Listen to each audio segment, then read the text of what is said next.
우리 조 위원님은 제가 2008년도 LG전자 그 홈 엔터테인먼트 H본부 제호 감축 프로젝트 할 때 그때 뵙고 나서 간간히 뵀는데 한참 못 뵙다가 우리 이번에 그 옛날에 SCM 뭐 이런 거 SCM을 만화로 해가지고 또 하시고 했거든요. 그래서 그 컨텐츠가 무지 많은데 실제 그 LG전자 핵심 전도사시고 그다음 거기서 했던 소중한 경험들이 많은데 이제 앞으로 계속 제가 그걸 풀게 만들려고 이번에 1탄 RPA RPA를 최근에 한 3, 4년 그렇게 하신 줄은 몰랐어요. 예, 조 의원님 부탁드립니다. 예, 반갑습니다. 잘 들리시나요? 예, 예, 잘 들립니다. 뭐, 갑작스럽게 부탁을 하시길래, 과연 제가 그 LG전자에 아직도 근무를 하고 있습니다. 그러면서, 과연 뭘 말씀드리면, 제가 그 여기에 참여하신 분들에게 직접적으로 도움도 드리면서, 뭐, 제가 여러 가지 할 수 있는 부분이 뭘까 하는 부분에서 가장 최근에 했던 RPA에 대해서 소개를 드리겠습니다. 현재 상황을 보면 LG 같은 경우도 DX, 디지털 트랜스포메이션에 대해서 상당히 지금 집중적으로 투자를 하고 특히 중소중견기업인 협력회사를 있는 지원을 많이 하고 있습니다. 그러한 부분에서 제가 직접적으로 한 협력회사 21개사 RPA 경진대회를 하면서 또 도와주고 뭐 여러 가지 LG전자가 했다는 신문기사도 있듯이 저희들이 이러한 RPA 활동까지 하면서 협력회사의 디지털 트랜스포메이션을 확대하고 있습니다. 제가 그 전문적인 분야는 뭐 여기에 참여하신 분 중에서 저인데 그 SCM도 가르쳐 주신 분들도 있고요. 그렇기 때문에 제가 SCM에 대한 전문위원으로서 LG 생활을 하고 있지만 궁극적으로 현재 그 제일 저희들이 그 협력사 부분에 있어서 어떤 지원이 시작하는 부분에 있어 협력사의 부분이 상당히 중요해서 협력사 부분을 많이 지원하고 있습니다. LG전자의 전체 공급망을 보면 판매 거래선이 지금 뭐 여러 가지 많은 거래선 중에서 저희들이 이 유통에 대한 정보를 확보를 하기 위해서는 B2BI라는 정보를 가지고 와서 저희들 자사에도 활용하고 있고 자사가 공급 계획을 편성해서 자재 조달 계획을 협력회사인데 보내주고 있는데 이러한 부분들이 어떤 IT 프로세스가 전산에 의해서 움직이면 상당히 그 속도가 빨라지는데 그러지 못하고 뭐 전화라든지 이런 부분들이 상당히 많았습니다. 그래서 B2BI로 연결된 그러한 저희들 그 고객과 아니면 협력사들인데는 B2BI를 하되 아닌 업체들은 RPA를 통해 가지고 고객의 정보를 확보한다든지 아니면 협력사인데 저희들 정보를 주거나 아니면 받는 그러한 체계를 갖추면서 전 공급망의 연계된 모습을 진행을 하고 있습니다.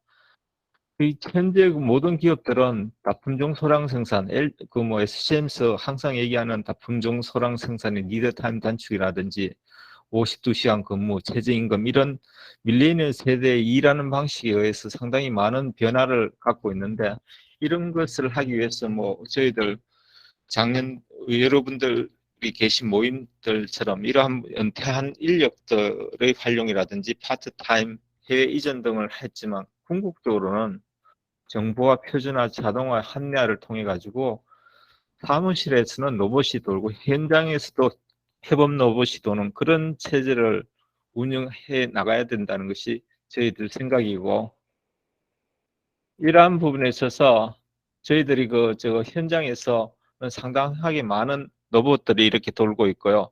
그 다음은 사무실에서는 자동으로 이렇게 LG전자의 시스템에 들어와서 모든 것을 자동으로 사무 업무를 자동화해 가지고 사무실에서는 RPA라는 로봇이 돌고 있습니다. 이러한 현상을 만들어야만 중소기업이 생존할 수 있다는 것을 설명을 드리고 현재 그 RPA라는 것은 궁극적으로 이 사무 로봇이 소프트웨어 로봇이 웹에 로그인하거나 아니면 이메일 보내거나 아니면 ERP에 접속해서 데이터를 추출하고 입력하는 아무것도 모르는 신입사원을 채용하는 것이라고 생각하시면 됩니다. 단순한 업무를, 힘들고 어려운 업무를 현장의 산업 로봇에 주듯이 사무실에서 단순하고 귀찮은 일은 이 RPA 신입사원을 채용해서 주자는 것이 기본적인 생각이고요.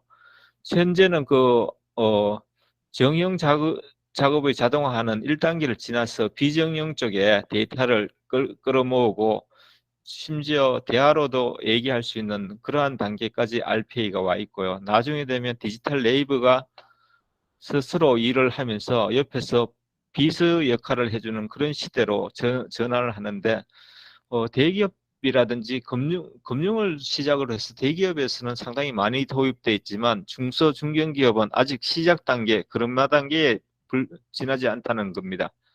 그렇기 때문에 이 RPA를 할 수 있는 영역을 다 설명을 해드리고요.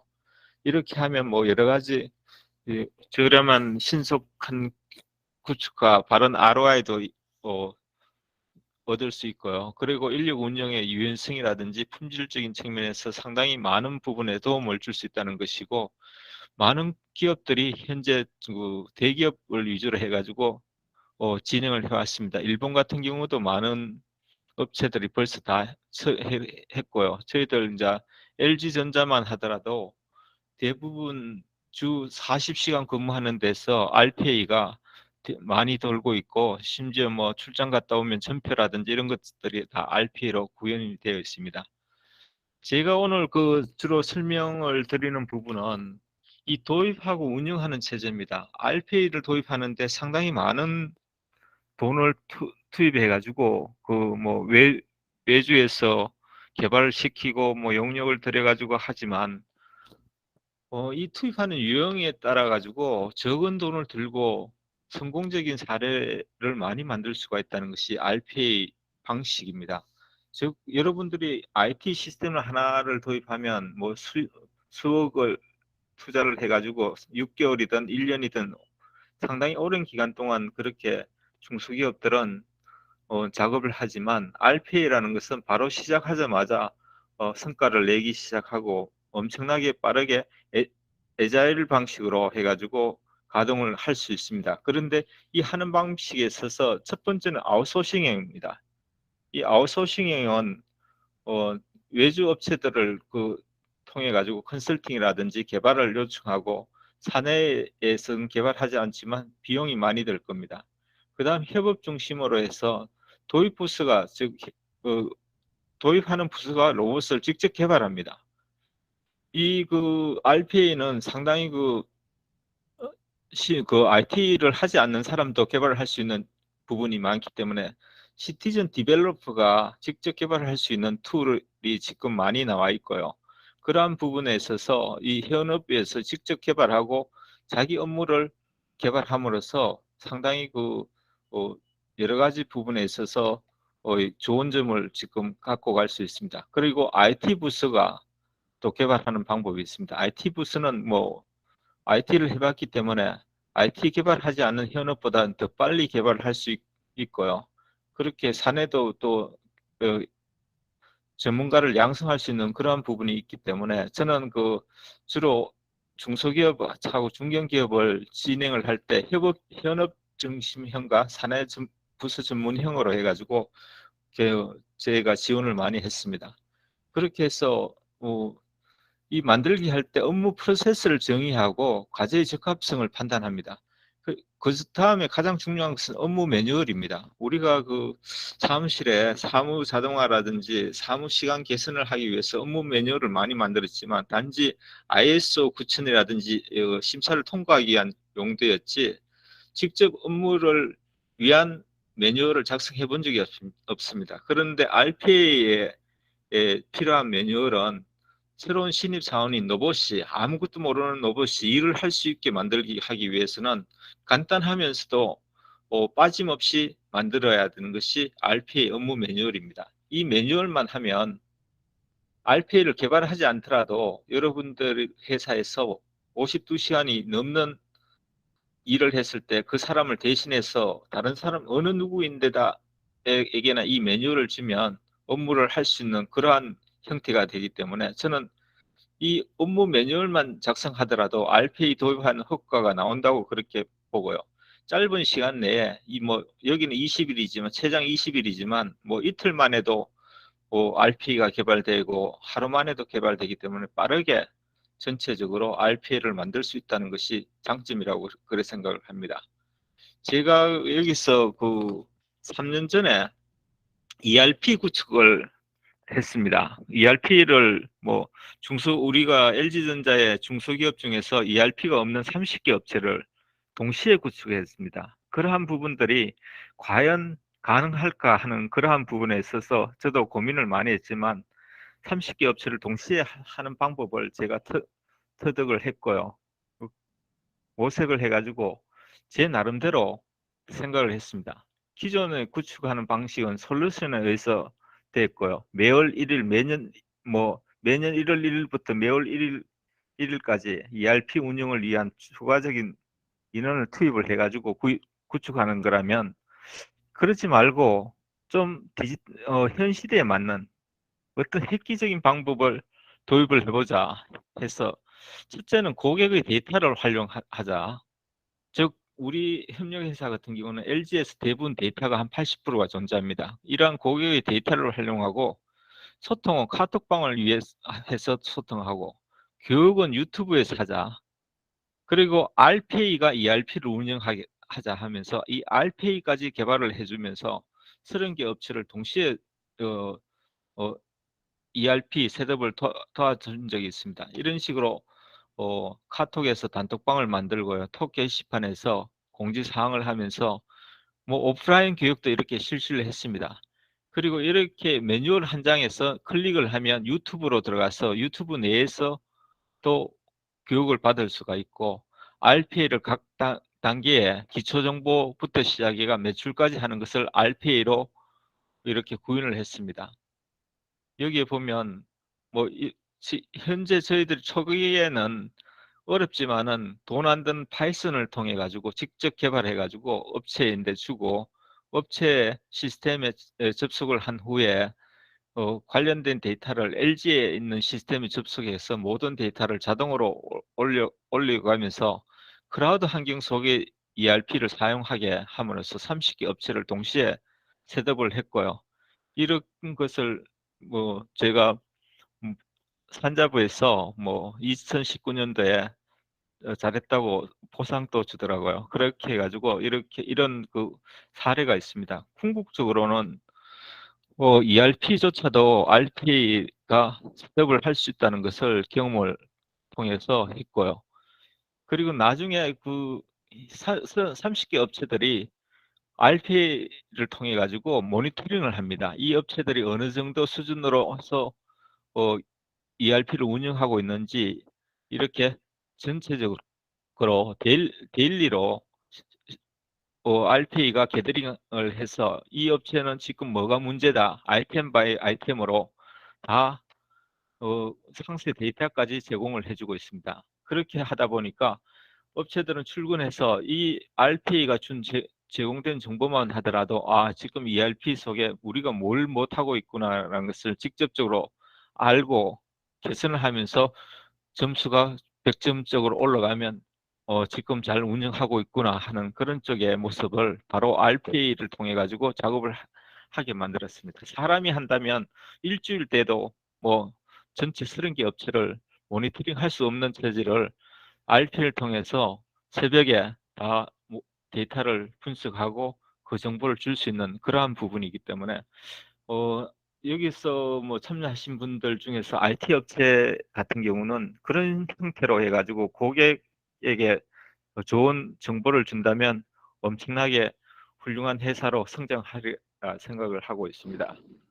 자, 다음은 제가 컨설팅한 한 업체 중에서 전사적으로 RPA를 추진하게 제가 지원을 했습니다. 현재 동영상을 보시면 제가 협력회사를 다니게 보면 대부분 업체들은 아직 영세하기 때문에 데스크탑으로서 데스크탑 한 대로서 작업하는 데가 많고요. 그리고 데스크탑 한 대에 원 모니터를 씁니다. 좀 돈 조금 더 투자하는 데는 투 모니터를 줍니다. 근데 이 업체는 화면에 보시다시피 한 사람이 노트북과 데스크탑 두 대를 쓰고 있습니다.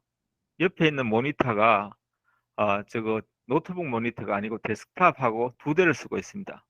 즉 노트북에서는 RPA가 돌고 데스크탑에서는 본인이 일하든지 개발을 하든지 그런 작업을 하는 이런 회사가 지금 LG의 협력회사에서는 존재가 되고 있습니다. 그렇기 때문에 여러분들도 이런 모습을 보면서 정말 1인 1보 시대가 조만간에 오겠구나라는 생각을 하실 수 있을 겁니다.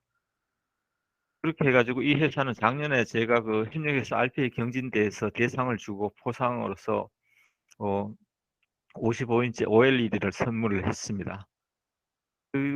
제가 그 작년에 RPA BP 경진대회 하더라도 22개사가 연간 한 13억 정도의 개선 금액이 이게 산출되었고요.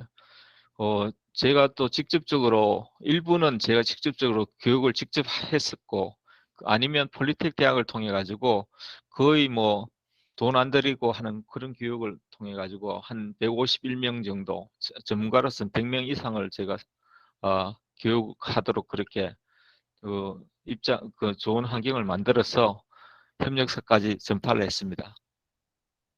그 나머지 부분에서 예를 들자면 이런 관세법인도 수입 면장을 대량으로 자동 다운로드하고 그러한 면장에 대해서 많은 부분에서 이 면장 처리하는 데서 많은 로드가 걸리기 때문에 사람을 많이 필요합니다. 대부분 이러한 부분들이 물류 쪽에서는 지금 RPA를 사용하기 시작하는 업체들이 나타나기 시작했고 이러한 부분들을 제가 직접적인 개발을 통해 가지고 지원을 한 적이 있습니다. 이런 신고 쪽 하는 그러한 그 물류 쪽에도 좋은 효과가 있으리라 생각을 하고요.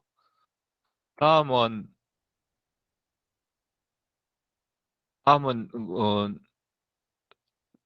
잠시만. 이런 한쪽에서 BL 관리하는 것도 하우스 BL 관리하는 것도 자동화 처리를 할 수 있습니다. 이 BL 자체를 읽고 이걸 뭐 시스템에서 자동 처리하는 그러한 부분이라든지 아니면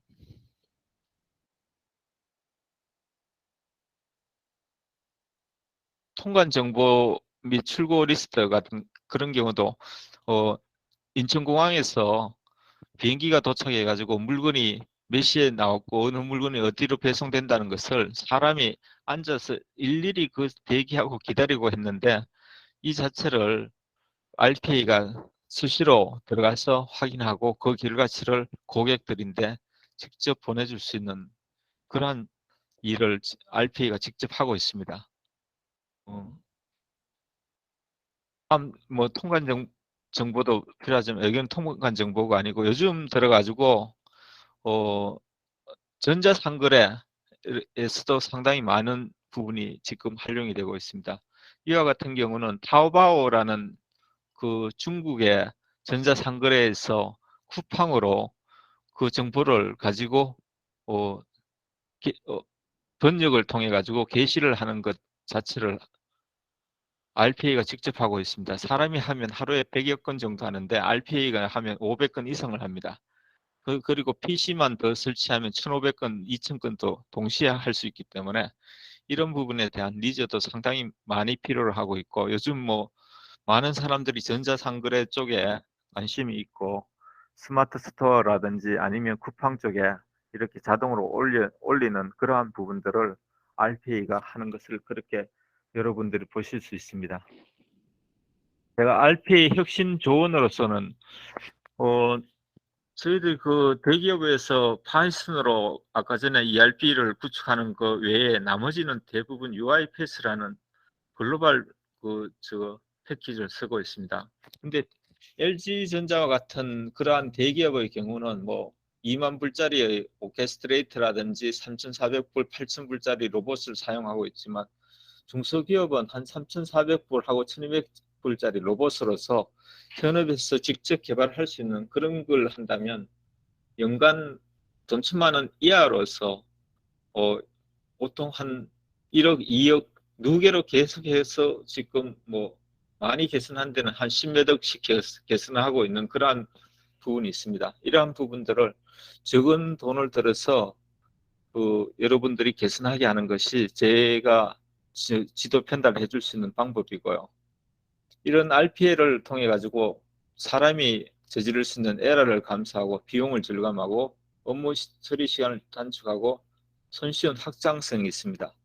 몇 분 안에 뭐 여러 가지 설치만 하면 또 추가를 할 수 있는 그런 부분이 있기 때문에 RPA 효과는 상당히 크다고 생각을 하고, 우리가 SCM에서 PI 프로세스 혁신을 할 때도 마찬가지지만 플로우를 잘 정리하고 절차라든지 이런 것을 정리해서 혁신 쪽에서 ERRC, ECRS를 통해서 개선 활동하면서 이 신입 사원이 로봇에게 매뉴얼을 만들어주고 프로그램을 하면서 전체적으로 기업은 시간 단축, 원가 절감, 개선 활동, 인재 육성을 통해 가지고 좋은 회사로 만들자는 것이 제가 이제까지 한 3, 4년 동안 협력회사를 지원한 형태라고 그렇게 보시면 되고요. 어제 제가 RPA 제가 운영하는 카페를 여러분들 단톡방에 놔뒀습니다. 코로나 때문에 오프라인 교육이 안 돼가지고 제가 갖고 있는 모든 RPA 자료를 이 카페에서 공유를 해 놓았기 때문에 여러분들이 들어와서 필요한 자료를 습득해 가시면 되리라 생각을 합니다. 자, 여기까지 해가지고 제가 RPA 전반에 대해서는 다 설명을 드린 것 같아요. 한 4년간 2018년도부터 제가 RPA를 공부하기 시작해서 이 나이에 저도 제 자신도 뭐 나이가 뭐 많다고는 생각이 들지는 않지만 젊게 살려고 하면서 프로그램을 직접 한다는 것이 상당히 힘들지만 저도 이 RPA를 직접 개발하고 가르칠 수 있다는 것만 하더라도 뿌듯한 자부심이 느껴지더라고요. 그러니까 여러분들도 할 수 있다고 저는 생각을 하고요. 그런 부분에 있어서 필요하시면 제가 가르침을 드릴 수가 있다고 생각을 합니다. 자, 이상입니다. 예, 조현님, 고맙습니다. 우리 못 보던 사이에 뭐 많이 하셨네. 예. 지난번에 뭡니까 전집에서 막걸리 2잔 먹고 잠깐 보고 말아가지고, 근데 뭐 하고 있을 거다 이런 생각을 했는데 재밌는 경험을 하셨네요. 그리고 예, 굉장히 의미 있는 30개 업체 또 ERP 동시 구축 이 얘기가 나오길래 왜 저 얘기냐 이랬더니 RPA하고 연결해서 또 하셔서 그런 것들을 했던 건 대단히 소중한 경험인 것 같고, 그다음에 네이버 카페는 저도 이제 가입하고 우리 주변의 분들한테도 제가 링크를 좀 보내주고 이러고 있습니다. 근데 또 이런 카페 만들어서 지식과 경험을 공유하시는 것은 매우 많은 회사들한테 도움이 될 것 같고, 방금 전에 우리 IT혁신연구소 박석희 소장님한테 말씀드린 거하고 마찬가지로 사실은 올려놓으면 이걸 이제 이것의 요구가 있는 곳에 어떤 연결점은 될 텐데 그걸 실제로 적용하는 건 또 다른 얘기거든요. 쉽게 그렇게 그런 내용만 본다고 적용되기가 쉽지 않기 때문에 아마 우리 조상근 위원님이 했던 그런 경험과 지식을 실질적으로 적용하는 거에는 직접적인 어떤 자문, 그다음에 지도 뭐 이런 것들이 아마 코칭 이런 것들이 들어가야 될 거예요. 그러면 제가 열심히 용처를 연결 드리도록 하겠습니다. 예, 감사합니다. 예, 여기 계신 분들도 아마 어제 보니까 한 1,600 몇 명 되던데요. 들어와 있는 분들. 예, 자, 1,700명 가까이 이제 그러니까 올라갔습니다. 예, 그래서 대단히 많은 분들이 거기에 있는 내용을 공유하고 계신 걸로 보입니다. 하여튼 감사드리고 제가 간간히 또 출전해 주셔야 됩니다. 예, 감사합니다. 예.